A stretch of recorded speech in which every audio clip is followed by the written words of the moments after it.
Hi, everybody. Welcome to the Wedding MBA podcast. We talk to the amazing presenters, educators, and experts that grace our stages at the Wedding MBA conference, which this year, 2026, will be November 17th through the 19th at the Las Vegas Convention Center in Las Vegas, Nevada. And you want to get your tickets as quickly as you can because they get more expensive the closer we get to the conference. So go to weddingmba.com, click on purchase your tickets, and you want to save some money. I think you do. Use the discount code CLINT. It's my name, CLINT. You put that in the discount box and you will get $20 off your purchase. All right, here we go. I love it when we have somebody who's brand new, and that's who we have today. Speaking for the first time on the podcast, but also speaking for the first time at the conference. He is the one and the only Mike Lannen. Mike, how are you? Very good. Thanks for having me on the show. Oh, I'm very excited, especially excited to hear what you have to say about your topic. Tell everybody where you are and what you do. Our headquarters is in Burlington, Vermont. I run a firm called Eternity, and we're a web design and AI consulting and education firm. Ah, AI consulting. That's a Mhm. teaser, just so you know. If you're attending for the very first time and you want to get a jump on the conference schedule, then go to weddingmba.com and click on seminars. But then here's a little inside tip. Click on the link to the PDF because the PDF has all the best information. And let me show you what I'm talking about. If you scroll all the way down to Thursday at 1 p.m., you will see right here, hide and seek show up in AI searches with Mike Lannen. I can't tell you how fired up I am. I've been told a lot of people are finding the vendor that they need for their wedding through AI searches. And so I'm going to let you dive in any way you want to. Mike, go ahead. Where to begin? The world of search, I think, has been kind of put on its head, so to speak, in the past couple of years, in terms of how your guest, your customer, your prospect finds you online. And, unless you've been living under a rock for the past several years, AI, ChatGPT, Perplexity, Claude, they've all kind of become a household name. That's really where a lot of guests, brides, grooms, couples they're starting their search in something like ChatGPT or Claude, and they're not typing in like the traditional wedding planner near me or great wedding venue near me. They're typing in something much more long-winded than that, more of like a story and kind of painting a picture of, I've got this budget. These locations are ones that are on our short list. We want to make sure that we're close to the water. They're putting in a whole bunch of almost like a profile of what they're looking for. And instead of having to spend time compared to Google on doing a search, seeing 10 blue links, clicking on a link, going to a website, AI can answer a lot of those questions right there in that session of that guest or that couple. So by the time they land on your site, they're done chatting with their AI system and getting a recommendation of the best possible option. By the time they land on your site, they're already going to be about 4.5 times more likely to convert and actually take action on that site because they've already gotten all their questions answered for the most part in AI. So just to kind of level set it from the top, that's how a lot of things have changed in terms of that kind of journey of that guest or that couple. Believe it or not, Mike, the first thing that jumped into my mind was a little bit of fear.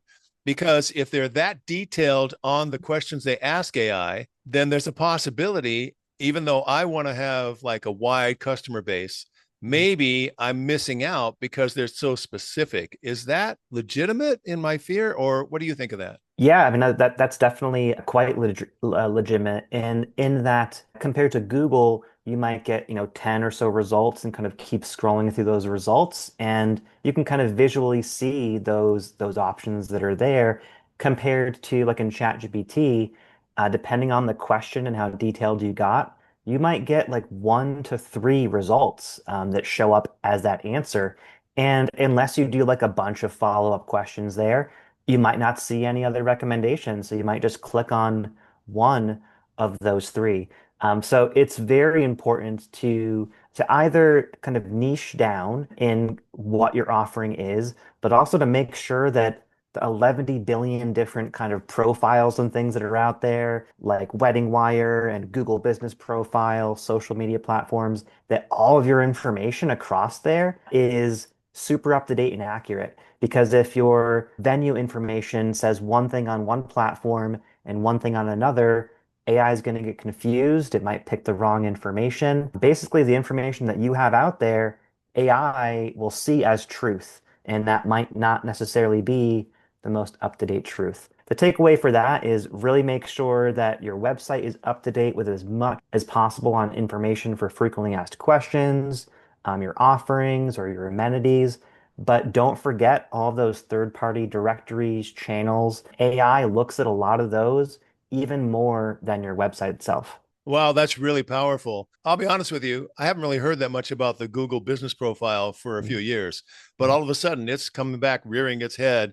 And it Indeed. also occurred to me that maybe I was afraid of limiting myself, but if I put everything that I do on all of those different platforms, that helps AI find me. Is that what I'm hearing you say? Exactly. A lot of these different directories, databases, kind of profiles have the ability for you to list in things like your amenities, all of your different service offerings, if you're accessibility friendly for ADA, all these like very detailed things that somebody might be asking.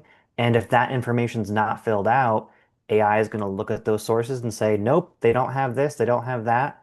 And it will just come back with an answer saying, this property, this venue, this service provider does not have those options, even though you might very well have them. Would it be wise to begin this whole process by asking AI what they're looking for or something along those lines? If your question is like from the kind of like the business owner's perspective or like Right. the venue's perspective, yes, like going into ChatGPT, Claude, your AI of choice, pretend to be one of your prospects. Type in that search, that query, see if you show up, or better yet, if you don't show up, look at the results that are. It'll oftentimes have an option where you can see what sources were cited and you might see things like TripAdvisor, Wedding Wire, all these different directories that might be referencing a certain business because they have a directory or a listing there. And if you don't, it might give you a chance to kind of backwards engineer a little bit. All right, my competitors are showing up because they're listed in all these different third-party sources that AI is pulling from as a like a trusted source of truth. Are keywords still a thing? Great question. I think so. Google itself is not going anywhere. Like people aren't gonna immediately just like stop using Google.com. Google has its own AI results kind of chat system built into it. That being said, there's less of a need to track, all right, I'm on page one, item number three for this like two single keyword phrase. And it's a bit more shifting towards topics and concepts and kind of clusters of information because in AI systems, you can't really track every single one of those searches because they are much longer than somebody just typing in like pizza near me, as a kind of like a basic example. And you have to start tracking it in a different way. And there's some pretty cool tools that are out there. I'm in no way like affiliated with these guys. They don't get a kickback, but the company is called Peak, P-E-E-C, Peak AI. And you can pop in your business and it will take a look at your competitors, how they're ranking inside AI engines, how you're ranking in AI engines, and things that you might need to do to adjust that and show up higher in that kind of share of voice that is AI search. That's brilliant. That's the nugget. Oh my Mhm. gosh. Every time I talk to somebody who's really smart like you, I'm waiting for the nugget, the thing that nobody knows. And now they have a tool. So Indeed. spell peak again. It's a Peec and then AI. So Peak AI. If you just do a Google search for that, it'll be the first one that, or an AI search, it'll be the first one that pops up. I think they have a free trial, and we use it for all of our clients, and we recommend it to others as well because any business can sign up, and it does not break the bank. You can see where you rank, and then if you don't want to use it on a monthly basis, you can just shut it off. So you mentioned Google has their own AI. Do they favor the businesses that buy ads on Google? Will those come up first if you search through the Google AI? Many others have asked that same question, like before AI systems, like does Google favor those in organic, unpaid results that pay for Google ads?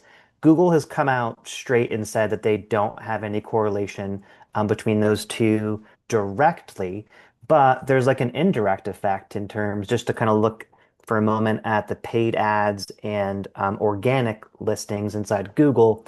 If you pay for a large sum of Google ads, you are going to get more traffic to your site. People are likely going to spend more time on that site.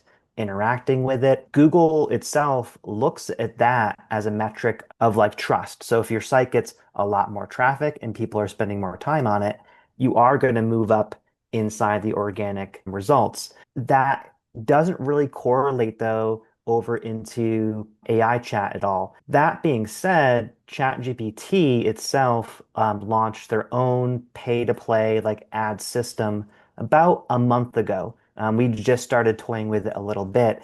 And the way that it works is in the free versions of ChatGPT, the free versions only, those customers, if they do a search for trying to find a wedding vendor, photographer, et cetera, that consumer, they'll see their normal AI answer that's not doctored or changed in any way. But directly below that, clearly labeled as sponsored, is a single, just one ad, a small thumbnail photo and a heading and a link. Those that want to show up in AI results like almost kind of immediately without having to do like a ton of I would say, more manual work. If you have a budget, you can pay to play and start showing up inside ChatGPT results as a sponsored link.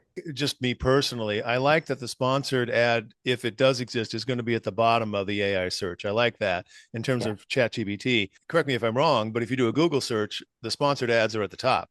That's they what you sure have to deal are. with first. Yeah.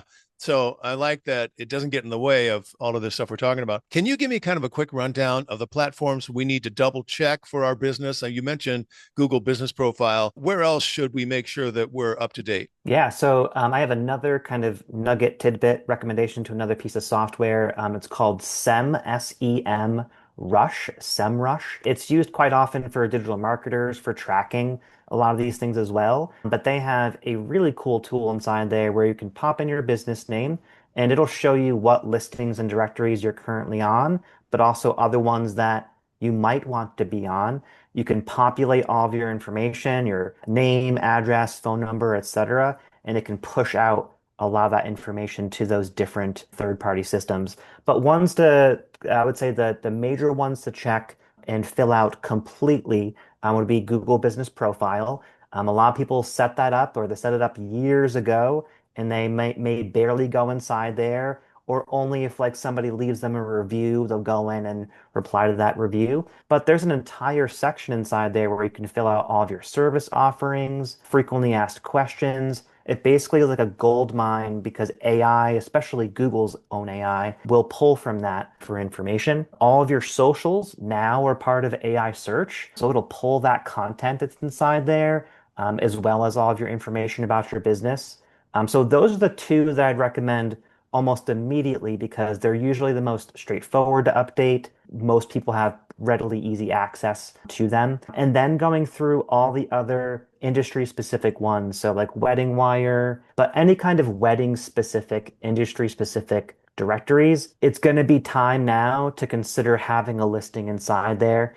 Even if you don't get a ton of direct traffic from people going on that website, AI is looking at those as a very, very trusted source of truth because they've been around for a long time. So it's going to pull information from there, like ratings, reviews, their service area, things of that nature. So basically, any kind of directory database membership that you can think of that is well established makes sense to look into getting on one of those now. I am so happy that you, as an expert, are going to share all of this with us at the conference. I know people are going to want to reach out to you, Mike, before the conference. What's the best way for them to do that? So they can just shoot me an email direct, Mike, Mike, at eternitymarketing.com. Or if you want to give me a text, 802-865-2000. That all comes to my digital ecosphere of all of my connected devices. Your digital ecosphere. Oh my gosh, that's so good. That should go on the t-shirt. That's awesome. Thank you very much, Mike. I look forward to seeing you in November. You're very welcome. Thank you.